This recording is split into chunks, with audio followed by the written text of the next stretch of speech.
My presentation is the shortest. Okay, let me back up for a second. I'd like to begin by thanking some of the researchers that I've worked with around the world. Professor Raikku Nikander, he's in University of Jyväskylä in Finland. Lynn Freeman, he's the head of clinical research for one of the largest care home companies in the United States, taking care of elderly deconditioned people. And Professor Corey Huck is the department chair for wellness at the University of Wisconsin-Stevens Point. And I've published with these individuals. Typically, I work on the protocol and sort of the instructions of how the intervention needs to be applied, and then they act as principal investigators. Now, our most important research character is somewhere out there. Basil, stick your hand up. Right. There you are. I'm going to talk about this guy later. He's here from the NHS tonight. So I always talk about the limitations of myself presenting as well as the limitations of the data first. It's really important to cover that. It is my invention, so I obviously like it. And I don't promote the company, and I'm a bit outside of the company so I can remain unbiased, because what I speak on is the data that has been collected and then other reference data that has been seen with higher levels of force and bone adaptations, as well as some other adaptations that I'm going to highlight. What we see in physical medicine or physiotherapy type research, sports performance type research, is much smaller sample sizes than some of you are used to seeing. So physical medicine research may have sample sizes of 50 individuals, whereas a pharma study may have 10,000 individuals. But what we're enacting are principles of human physiology that are well understood, and we may be adding an even greater level of understanding, and most importantly, patient usability for the people you interact with every day.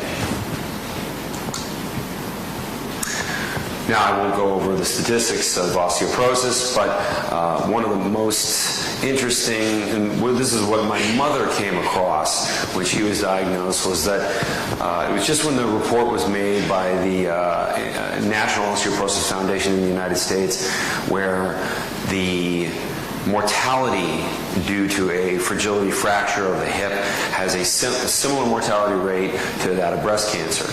And that made her quite upset. Now, this is my mother. This is the reason I did this. And she was diagnosed in her 70s, and she's now in her mid-80s. And she was upset. I did not have a scientific background at the time. I was a student. I was working in the software industry. And so I took a very different approach. And when I was doing my PhD, my professors told me, if you had pursued your degree before inventing this, you would have talked yourself out of it because your approach was so unconventional. And so I looked at the dysfunction of bone, the loss of bone mass, as a deconditioning of bone. Similarly, if a muscle becomes deconditioned, we can recondition that muscle. And so that's how I approached the situation. Now, what happened next was I wanted to find a group of individuals who had the most powerful bone. So I thought, if there's a group of athletes or maybe a certain type of person who does a certain type of activity that builds very high bone density, we can learn from that, and maybe I can do something to help my mother.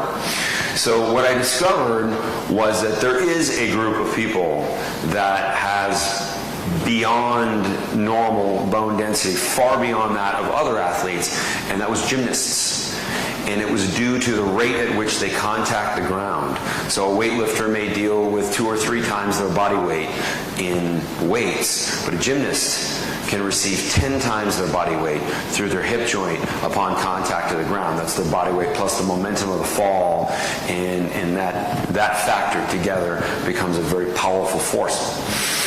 So once developing the prototype, I put my mother through the protocol. Now, the devices were not as pretty as these, and she did fight with me every week when I tried to get her to do this. However, it was comfortable. There was no pain while she was doing it, and within 18 months I took her from the diagnosis level of negative 2.5 to negative 0.3, which is almost the bone density of a 30-year-old female, and of course she was in her 70s, so she was very pleased. And I realized if I could get my mother to do it, I could get anybody to do it. So I developed a more robust device, started a clinic, and started using this intervention with the broad population. So 400 people. I wrote a book called Osteogenic Loading, which has been out since 2012, and then applied for patents to develop the company around the device. Now, this is how it works. In the top image, this is a postmenopausal female. You see a 120-degree angle of inclusion behind the knee joint. Anybody who experienced it, that's that device right over there in this corner. This angle right here is where you receive high impact force. So get the person in the position where they would normally absorb the highest levels of impact.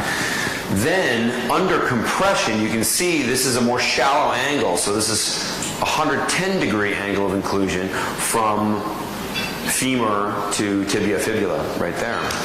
Now, what's important to point out is this press plate does not move. This seat does not move either.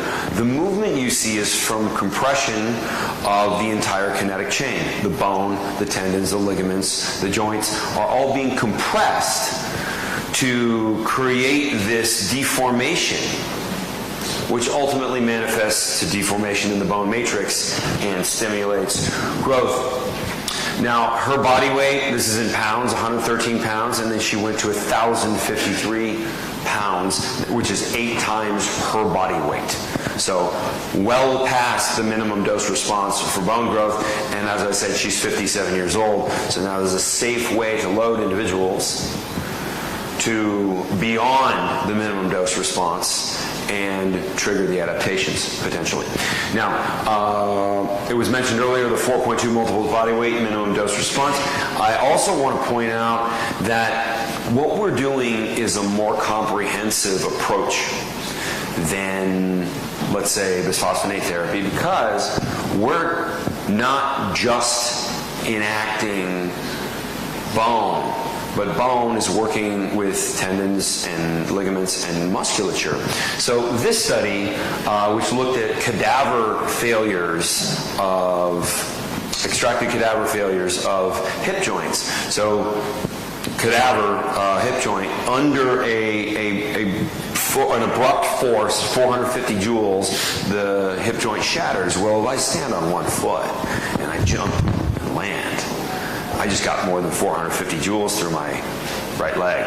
How did I not shatter my leg? It's because the muscles, the tendons, the ligaments all discharged that via deceleration. And this is another study that was done at University of Illinois in 1994. And what this study did was they took foxhounds, as a type of dog, and they would bring them up, the researchers would bring them to a high place and let them drop and watch them absorb these drops, and so they could absorb that, and then they'd be fine. They'd run away. They then exhausted the dogs, and so they couldn't handle their own body weight. They couldn't stand up. They were so exhausted. They would drop them. Now, this was done through an ethics board. This was a real study done in a university, and the dogs would fracture every time, because they couldn't decelerate themselves. So I point that out because what we're doing is a comprehensive approach, which is enacting an adaptation in tendons, in ligaments, in bone, and in muscle altogether. Therefore, not just improving the bone mass, but improving the entire musculoskeletal system to be fracture resistant. So This is the study that was done in an East London hospital. Basil was the principal investigator on the study from the NHS. It's an NHS facility. They saw 14 to 15% adaptations over the course of 6 months. There was actually a 2-month delay just because of the bureaucracy of DEXA scans and the NHS. I'm sure that doesn't happen in Greece at all. So they had a tremendous adaptation, and then using later on, and this data I presented at the World Congress on Osteoporosis, we took a larger population and did a Spearman-Rowe test, looking at the data congruency between the test group and then the larger body who had done the same protocol that we had the loading data on. And so we saw congruency in that larger sample size of 2,300 people, which was in accordance with those who had these very aggressive adaptations.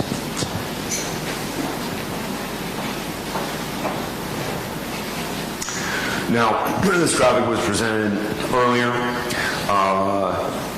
This was the first group of users ever, and it wasn't very well controlled. It was just a pre to post, so no control group. And what I think happened, and the difference between these two, is these people were very apprehensive because they'd never seen anything like this before, and they also knew that they were the first ones trying it. So I think there was a little bit of timid behavior here, and whereas this group was informed of the results of the first group.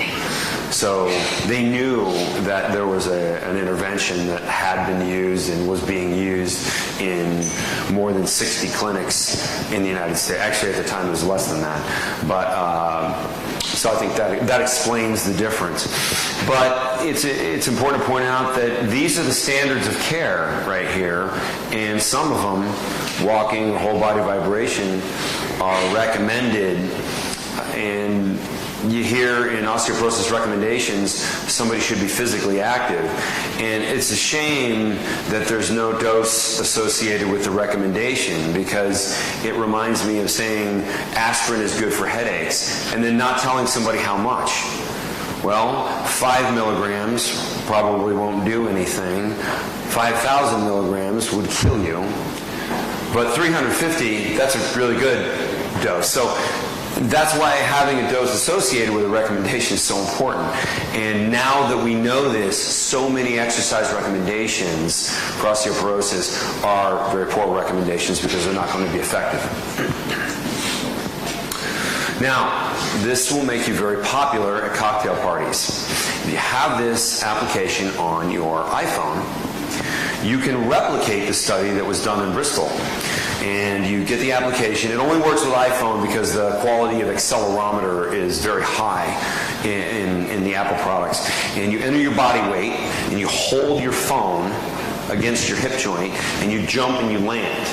And it tells you how many multiples of your body weight, based on the body weight multiplied by what is taken in through the accelerometer, and it tells you how many multiples of body weight you can get through your hip joint. And unless you're a 20-year-old, it's just so you know, it's very difficult to get past 4.2 multiples body weight. And it's available on the App Store, I believe even the Greek App Store. So just a tiny bit about type 2 diabetes. We all know it's one of the greatest expenses in medicine today. We also see that individuals are trying to drive down a dysfunctionally high level of blood glucose. So in an effort to do that, there are a number of approaches. Now, Basil, again, was the principal investigator on this study, same NHS facility in East London. And 20 subjects were studied. Now, it's important to point out that these were not type 2 diabetics, but pre-diabetics, because they refused to take any medication, so it's optional when you're pre-diabetic to take something like metformin. whereas you can't study type 2 diabetics and tell them to stop taking their medication. It's just not ethical to do. So they were pre-type 2, and they also were individuals who refused to change their nutrition. So the nutrition that aided in the development of their dysfunctional blood glucose was what they were continuing to consume.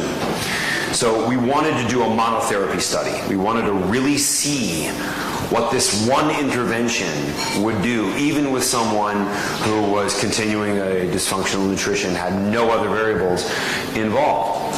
So we ended up seeing as a monotherapy that compared to the other interventions as monotherapies that osteogenic loading was a very powerful intervention. Now, there's a number of reasons for that, but of course with a type 2 patient, these things are very stackable. So you might prescribe metformin and have them do osteogenic loading and have them do calorie restriction, or maybe just better nutrition with less refined carbohydrates.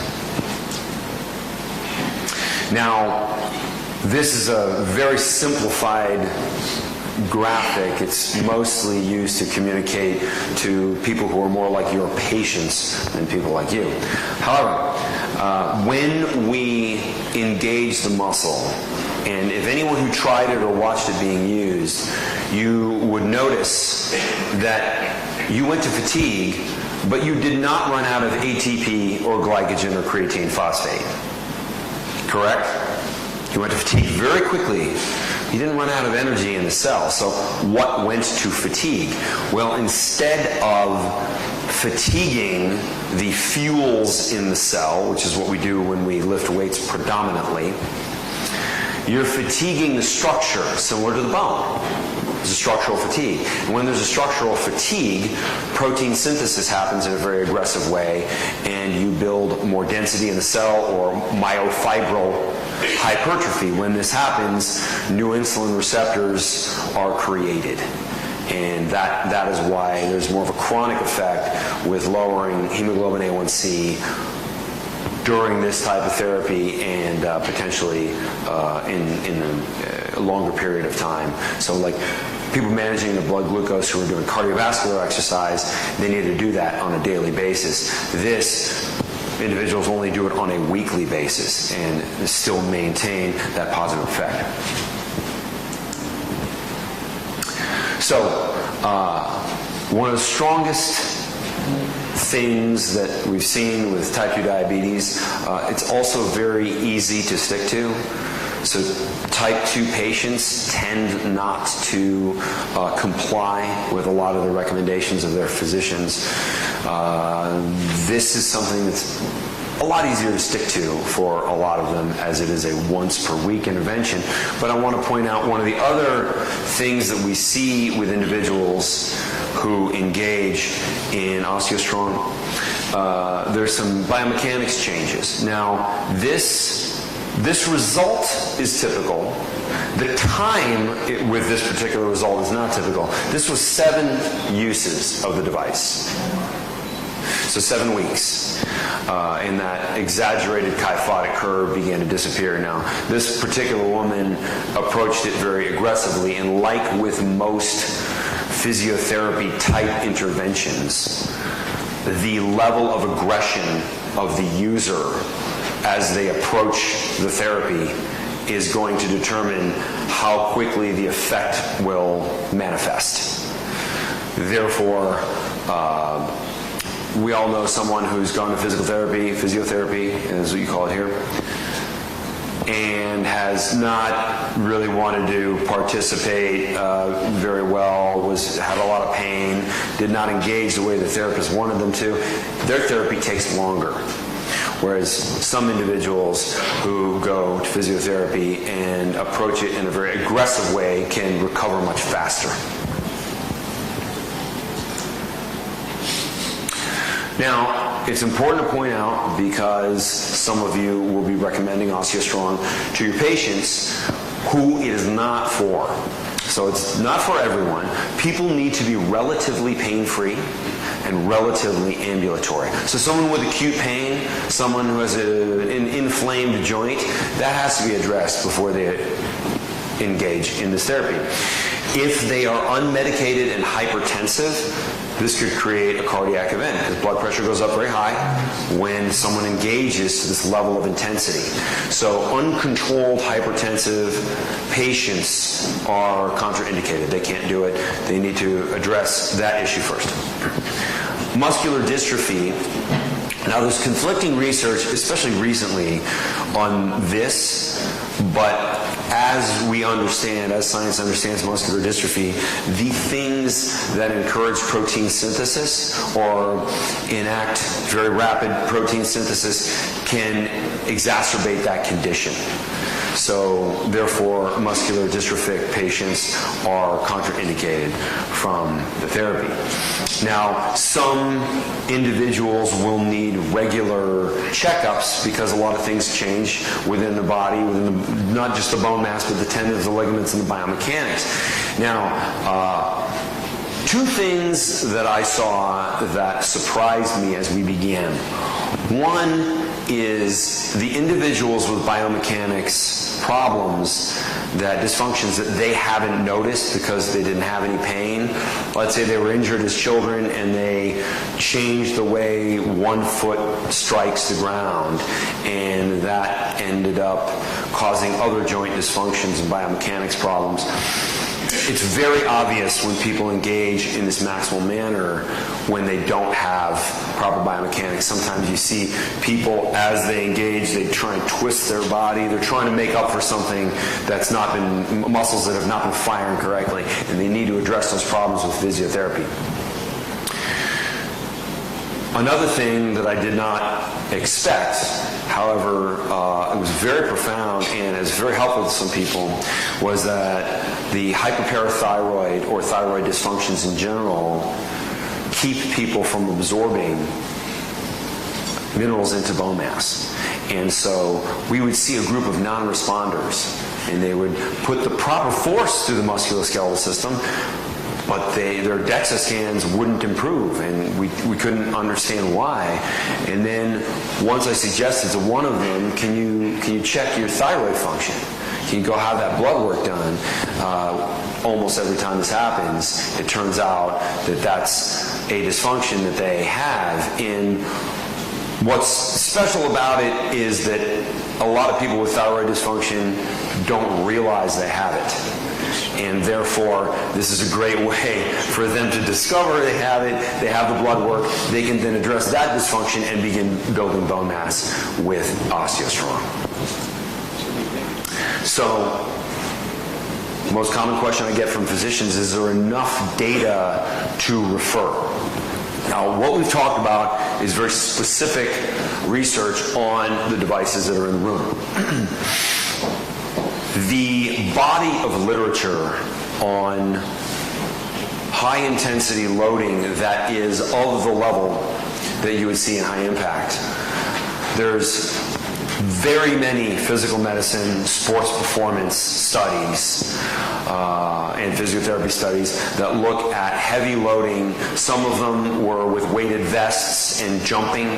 Now, a lot of these studies have a tendency of very highly selected individuals. So like, even though 67% of the participating cohorts were over the age of 50, so the gymnasts that I discussed are in that 25,000 number, but also 67% of which are older adults. They're over 50 years old, and they're gaining bone mass. So these also weren't just studies that were on bone mass and impact level forces. These were all positive adaptations that were observed in these 25,000 studies.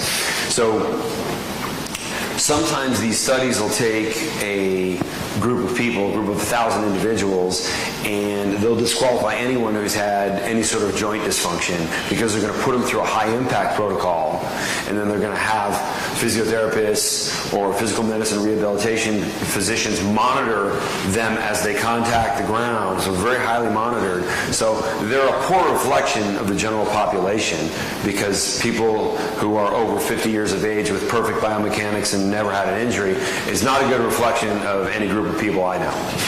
But it enabled us to see that individuals receiving these high forces can adapt. They can build bone density. So there's no age limit on that. And that's why when we look at this body of literature, this is why we are confident in encouraging physicians to refer their patients. This is actually more data than most pharmaceuticals that are prescribed today. Questions? Somebody's got to be first. And if someone has a microphone somewhere, just raise your hand.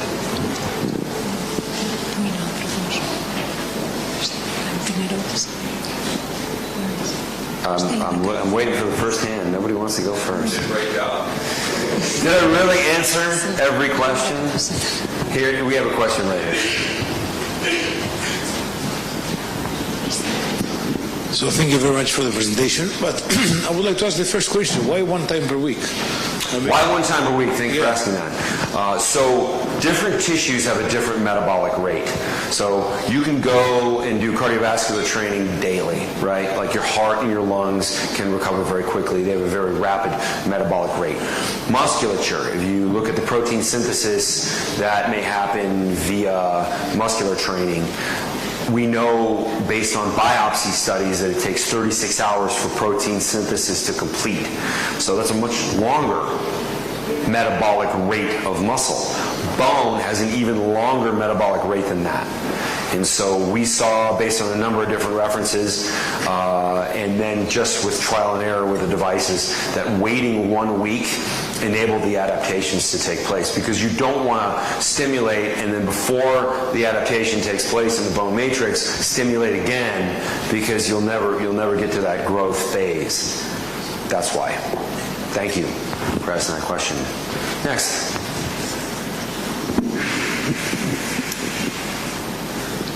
I don't think we have another question. I think that everything is clear. Yeah. One question here. The reflex. Thank you very much for the presentation. I'd like to ask, what about patients who already suffer from fracture? Are they good candidates? They can be, and we tell anyone who comes into an OsteoStrong center that they need to be cleared by their physician.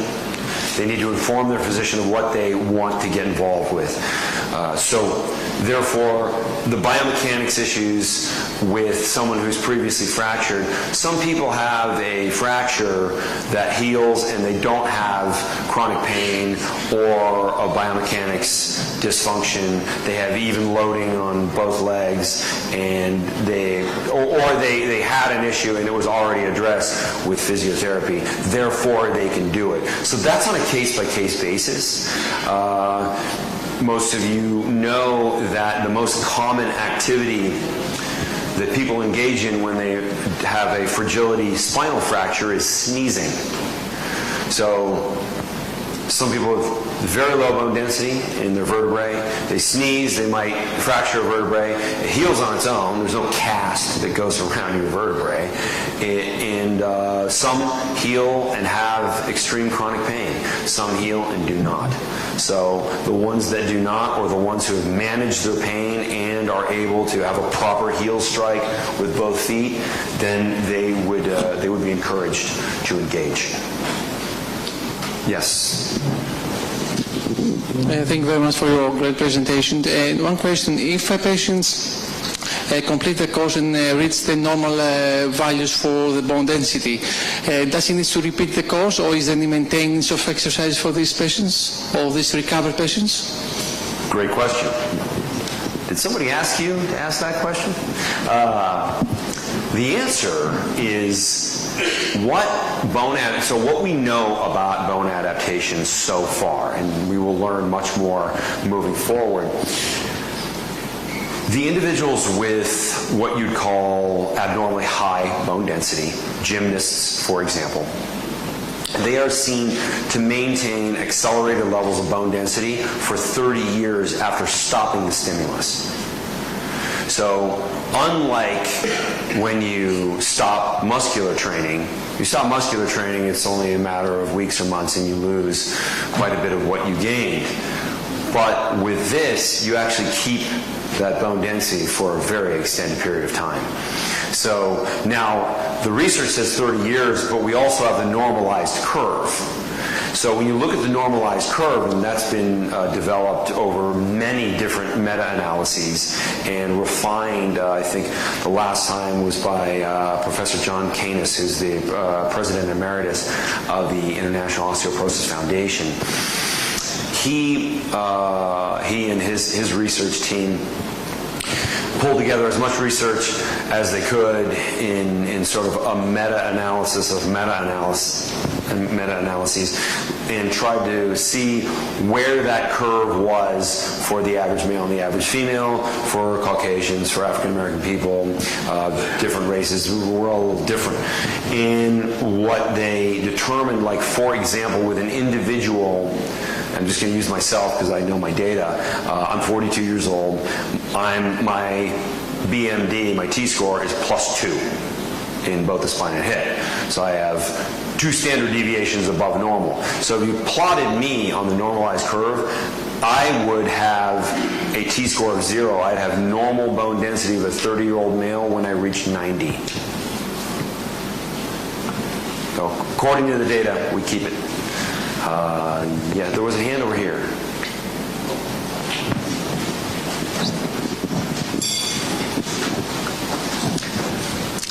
Is there any evidence that this approach has any effect on inflammatory markers, including rankle?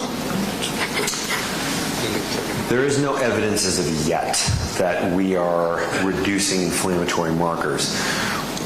We could assume a few different things when we thicken the fibrocartilage around the joint capsule, which happens under these forces. There's a great study, Benjamin and Ralph's 1996, which looked at these really high forces in joints and the thickening of the tendinous and ligamentous tissue in the joint capsule, which then reduced some of the contact for like a bone-on-bone type situation where they have inflammation based on the aggravation.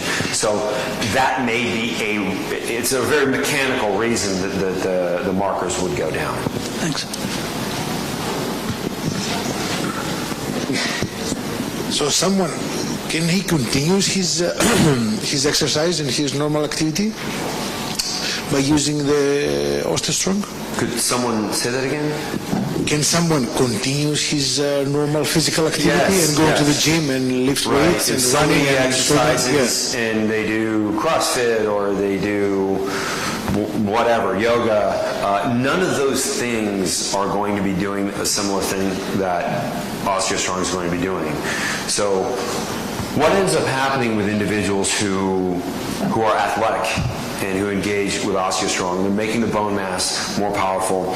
They're also, from an H-wave reflex standpoint, from a neurological position, they are training the body to fire more musculature in a very brief period of time. Even though we tell people to be slow and controlled, when you absorb high impact forces, you have had neurological long-term potentiation type adaptations.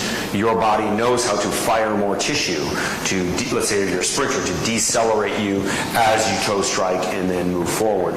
So when people go through this therapy and then they engage in sports performance type activities, athletic type activities, they see some very significant changes in force output very quickly, and Kyle had that slide up talking about strength differences.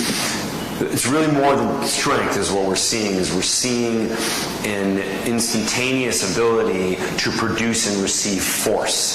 So in a way, we're training people to receive high forces and doing it in a comfortable manner. And some of these forces are extreme loads. And they're doing it over time, over years.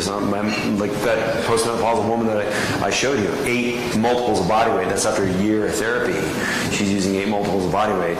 She can do all sorts of things athletically that she would never dream of doing beforehand because of that. And she does. She's very active. Νομίζω οι υπόλοιπες ερωτήσεις μπορεί να γίνουν κατά τη διάρκεια του δείπνου. Έχουμε την ευκαιρία να τους ρωτήσουμε κατά τη διάρκεια του δείπνου. I didn't get that. Πριν σηκωθούμε, παρακαλώ, λόγω της καινούριας χρονιάς θα θέλουμε να κληρώσουμε έναν ο οποίος θα κερδίσει μια εξάμηνη συνδρομή στα OsteoStrong. Θα ήθελα τον κύριο Παπαχαραλάμπους να τραβήξει.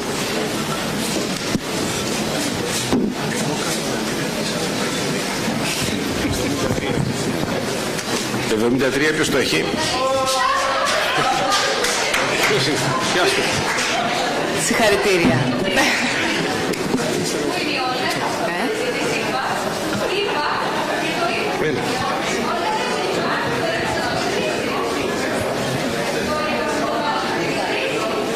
Λοιπόν, να τελειώσω να φάνει. Τελειώσαμε. Όχι τώρα.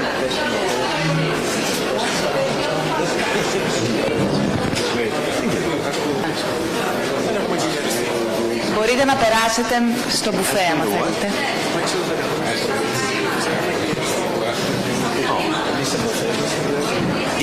If anyone has questions later on or while you're eating, just come over and interrupt me while I'm eating, because I can talk and eat at the same time, and I'd be thrilled to answer any more questions. Thank you.